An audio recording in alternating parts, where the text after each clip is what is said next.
welcome to our Swoonworthy Reads discussion. I'm Mrs. Meschter, librarian at Chinook. And I'm Miss SL, librarian at Sylvester, and I'm ready to swoon with you. Okay, so the dreamiest time of year, Valentine's Day, February. We'll do our anti-romance books next. We'll have to do that. Yeah, so we were brainstorming about our Swoonworthy reads and we realized there's so many. So if I were a middle school, like let's say 7th grader, looking for a romantic book, what would you recommend to me? See, that's tough, and especially we have discovered that we love our romance mixed with other things like fantasy and mystery, and so it's hard to pinpoint just a romance book. I'm embarrassed to admit I read a romance, what is now a romance classic in the teen world, recently, that had been on my list forever, and it was Stephanie Perkins, Anna and the French Kiss, and it was lovely and fluffy, and there was enough drama to keep it interesting, but it was 100% romance set in Paris. Anna has been sent to the American school, or the School of America in Paris, which they call SOAP throughout, because her father writes these cheesy, speaking of romance, these cheesy sort of like Lifetime movie books now, and has left Anna and her mother and her little brother, and decides he wants her to be sophisticated, so he sends her to the school, and her life is in shambles, and she misses her home in Atlanta, and then there is a cute boy, and that kind of makes everything better. And sometimes you just need a cute boy or a cute girl or a cute somebody and some fluffy, warm, fuzzy feelings to just get you through February. So That's true. I tend to recommend books by Nicola Yoon. So The Sun Is Also a Star and everything. Like those are just really like totally romantic, but also have a little bit more, right? Like they've got a little bit of yeah, there's definitely some substance to Nicola Yoon, and there's also like probably more reality based than Anna and the French Kiss, because we're dealing with complications in relationships, everything from cross cultures to other things that I don't want to give away. Talk about it. Can't talk about it. Just got to read the book. Spoiler alert. Which does take me to another, let's call it a subgenre. And in fact, Hannah Moskowitz named her most recent book Sick Kids in Love, because there's a whole section of romance that is like around tragedy. Well, we could talk about Romeo and Juliet, not sick kids, but kids who are, there's an obstacle, there's something that's keeping them from being together. Because so star-crossed lovers is, I think, the thing, right? Yes. But because we can't even talk about that without talking about The Fault in Our Stars. We cannot. They cannot. Because that is the Sick Kids in Love book now. Sorry, Hannah Moskowitz. Oh, it's true. Because if you are in the mood for like epic star-crossed love, like you cannot go down that genre without John Green, right? That book is just so. Yeah, I mean, kids 5 feet apart is 5 feet apart, but The Fault in Our Stars was 5 feet apart before 5 feet apart. I'm just saying. It's so true. Well, and then when I recommend, when people like Fault in Our Stars, I also always recommend Eleanor and Park, because it's another star-crossed lover. I love the love story actually a lot better. Yes. Oh my gosh, I love that book so much. Because there's a lot more humor and in my mind relatability. It could also be because it's set in a time that I was younger. Oh yeah, because The Clash is like the soundtrack. And there's that whole thing about like music that is very much, again, kids. I feel like I'm talking kids like I'm some old lady giving you advice. But honestly, if you don't ever get to experience, and you may not, the mixed tape, maybe it's the mixed playlist or whatever, just make sure that you do. You can make it for a friend. It's the most romantic thing from my youth that I can remember. Someone made you a mixed tape of their favorite songs. Well, yes, and then of course brings us to Nick and Nora's infinite playlist. Way to like go full circle here. Which is good, because that also takes us into slightly happier romantic territory, which there are many happy romance, like not every there's usually conflict, but not every romance has to be like heavy and weighing on your chest. Like Maurene Goo, all of her Oh books yeah, are adorable, and it makes me think of, for sure. oh gosh, some other ones like did you read American Panda? Is I have not read American Panda, but I read American Royals, which is also super adorable. super adorable. Yeah, maybe that's a subgenre, the super adorable. I love things that can combine humor and romance. I love a traditional rom-com. I'm not going to lie to you. I have no shame. Sometimes I want my warm fuzzy and happy giggles all mixed together. I am now of an age where I can admit that. Probably, 10, 20 years ago, I would have been like, no. And I don't like pink, and I'm only going to wear black, and I'm going to be miserable. And love is for suckers. That's the other list we'll work on, the love This is is for suckers list.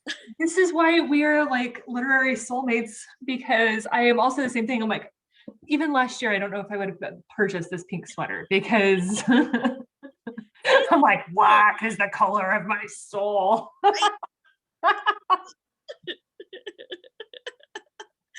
Love it so much. The thing that's driving me nuts though is, okay, so Miss Meschter and I have been working on a list.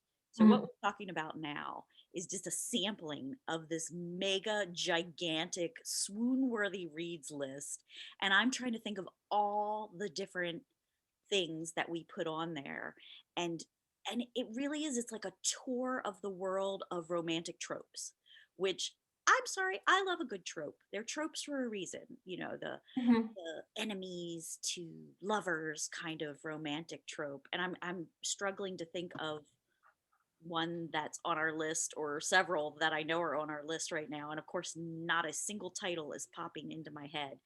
You have the list up. You're smart. I do have the list up, and I'm just thinking about which one is like the most epitome of friends to love or enemies to lovers.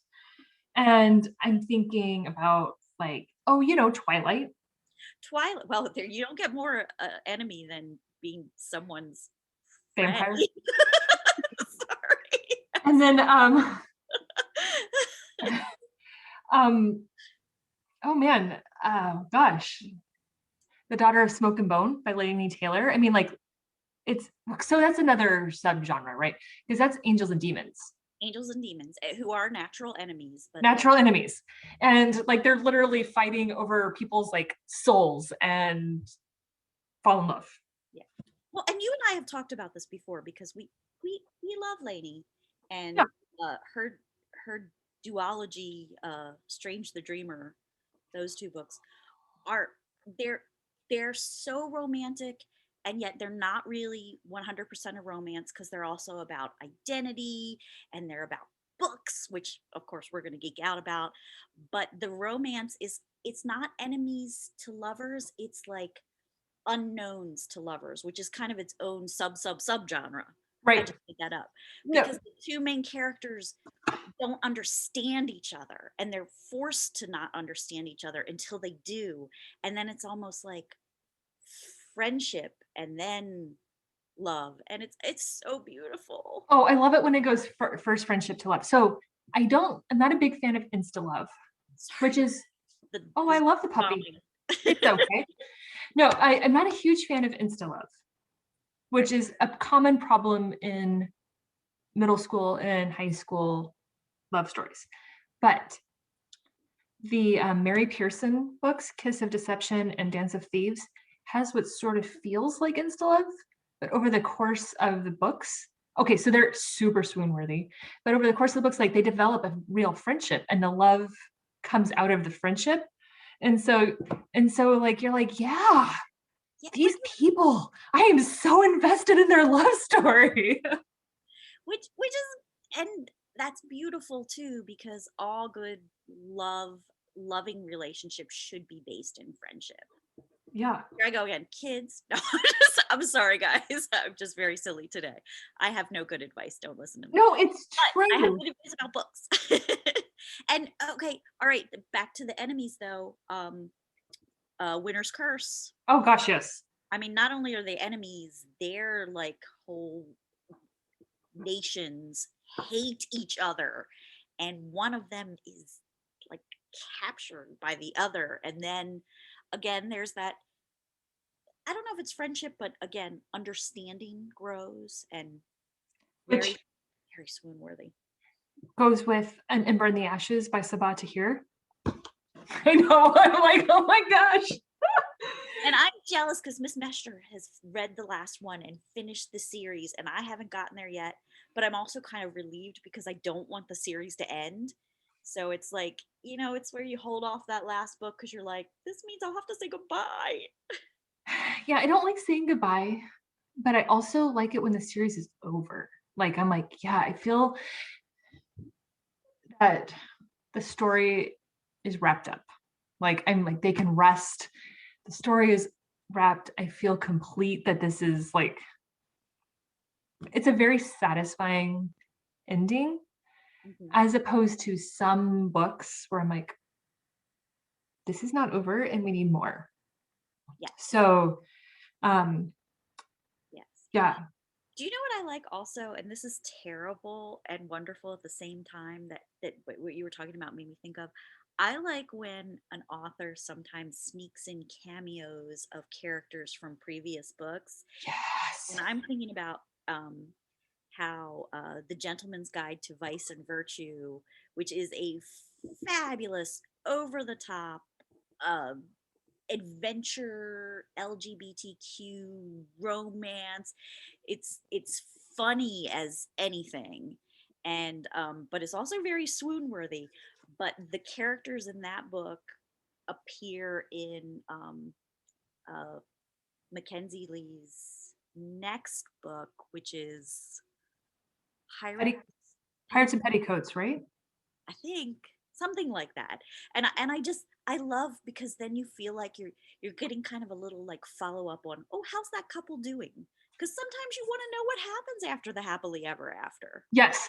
And that's what happens in the Mary Pearson Kiss of Deception, Dance of Thieves books. So like Dance of Thieves is its own series based on the universe created in Kiss of Deception. Dance of Thieves has different characters, but the other ones like show up and you're like, ah, I'm good. That's awesome. I love that. And then of course Cassandra Clare does that in the Mortal Instruments and Infernal Devices. Yes. And I'm gonna be booed by a lot of people. I liked the Infernal Devices, the prequels, the Clockwork Prince, the Clockwork Princess, all of that. I liked them better than I liked the City of Bone and all of the ones that she was famous for first. Just because there's steampunk. I'm not gonna lie. Love the steampunk. I like them better because I think I have a lot of opinions, but I think they are better written. Is really why I liked those better. And yeah, so no, I like those for doing that. Um yeah, I'm just thinking about all the wonderful books that are out there. I'm like, how can we possibly talk about everything? Like, We can't. And I did. I don't. I'm sure you caught it, and I would hope everybody catches it. I did sneak a little. I talked about a classic YA, but this is a classic. Because I know we have some readers who love like the first sort of literary romances, like Jane Austen mhm. and Bronte and everything. Not quite as old as that, but I Capture the Castle is like every romance writer that I have read since then, like Jenny Han says that I Capture the Castle is the book that kind of got her into romance, but romance with a little more substance. And Mhm. that when she finds other people who have read it, she feels like she's found kindred spirits who Mhm. have that sense of sometimes you just need to swoon. I have to say that's part of what I like about Jane Eyre. Like the enemies to lovers, but not really enemies, the unknown, The unknown. but maybe also forbidden romance, maybe is the thing. That love can conquer everything from different stations in life, Mhm. different cultural backgrounds to different experiences growing up. That's the stuff that gives me the butterflies, especially. And I'm gonna give it its credit. I know it's cheese-tastic, but when I read Twilight when it first came out, and I love vampire stuff, and I'm like, vampire romance, what's it? I want the old traditional scary. Amorous. Yes. The moment that got me was the moment when Edward's feelings became clear, and not just that she was potentially his prey, because it for just a split moment. And this is what I know I will forgive a book all its other sins. It surprised me, Mhm. even though in so many ways it's now so predictable and so overwritten. That Mhm. moment though, when her character is like, what? I am there going, oh, what? And I got the tingly butterfly feeling too. So that's what I want in my swoon-worthy read. That's how I felt in Pride and Prejudice. Like when the first time Mr. Darcy declares his love, I was like, what? But also, oh, and so then when she takes the time to figure him out too. So I think anybody that has tried the Gentleman's Guide to Vice and Virtue should try some original like Regency novels, Yes. including Pride and Prejudice.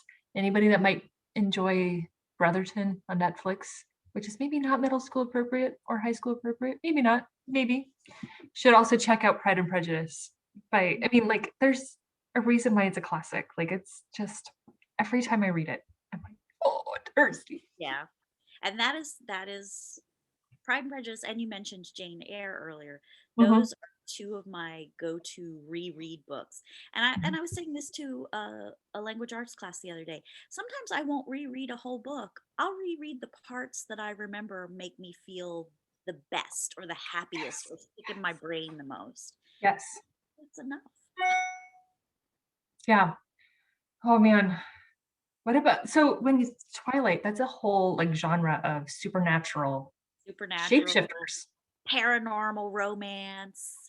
And then that reminds me of The Star Touched Queen by Roshana Chokski, Which which is is so lusciously written, I could bite into the words, oh right? yes, like that one is like if you like a gorgeous book, that one is like dripping in gold and rubies. Like it's everything. It is. It is. I mean, her imagery alone is worth reading. It in that only in that way, because they're very different books, although they both have supernatural things going on, but because of the rich descriptions and Mhm. language. This is an adult book, but it's an adult book that I'm sure our high school students would enjoy. The Night Circus Oh yeah, um, by Morgenstern. by Morgenstern is a I wouldn't say supernatural. There's magic and there's forbidden love, but it's also just in the descriptions of this circus. And circuses are creepy to me normally, and that is a little creepy, but it's also like beautiful and magical. It's a beautifully written book. So Another one that's beautiful and magical is Blanca and Roja by Anna McClure Macklemore. I think it's pronounced Macklemore. And that one is based on 2 folk tales that have been retold. And it's LGBT and it's Latinx. And it's just kind of, it's beautiful. It's beautiful. Like it's based on the Swan, the ballet, the Swan, the Swan Lake. It's based on Swan Lake. The ballet is one of its folktale of origins, and it's beautiful like a ballet. Like people are dancing around each other. There's so much mystery and magic and magical realism. It's really good. That's awesome. I love fairy tale retellings anyway. So Oh yeah, that's its own subgenre. Like there's so many subgenres. there are. Yeah, well, and that's the thing, Miss Mescher. A lot of people say, romance, it's the same story in different packaging, but it's not, because there are so many different types of romances, and romance can be, and this is what we discovered, it can be like the icing on the cake of a much bigger cake, like Mhm. epic fantasy or a sci-fi or whatever, but just that little love story, because love is universal, Mhm. thrown in just gives it an extra sweetness, or makes it more satisfying.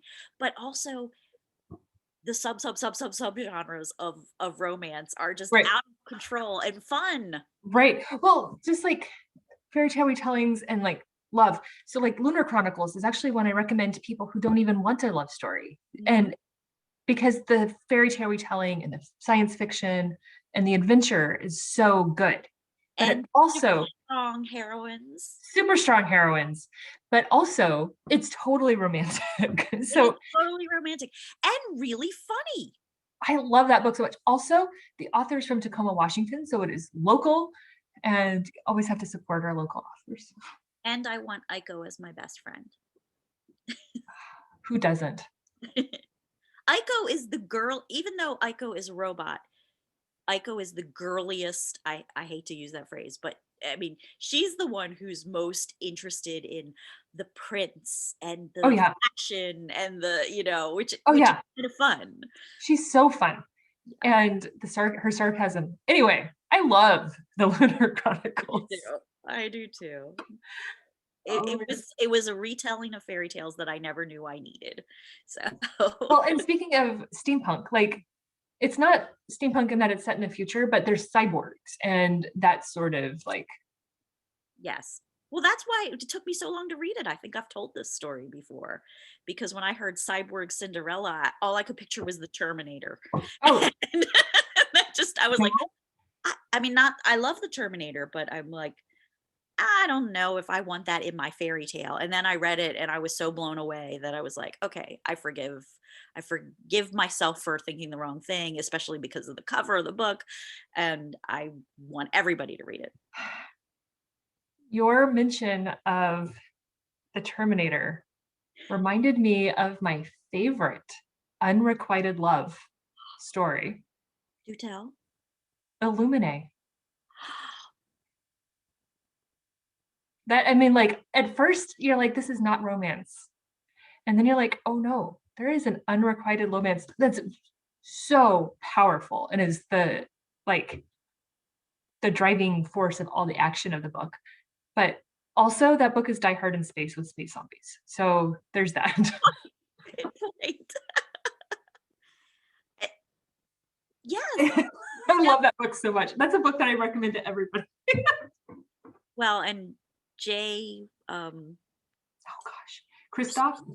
Chris, Jay Christoph. Yeah. He's just, he writes adult and young adult books, and he is funny and weird and amazing. I went on a Amy Kaufman binge this summer. Oh, cool. I would recommend all of hers if you're looking for a romantic read.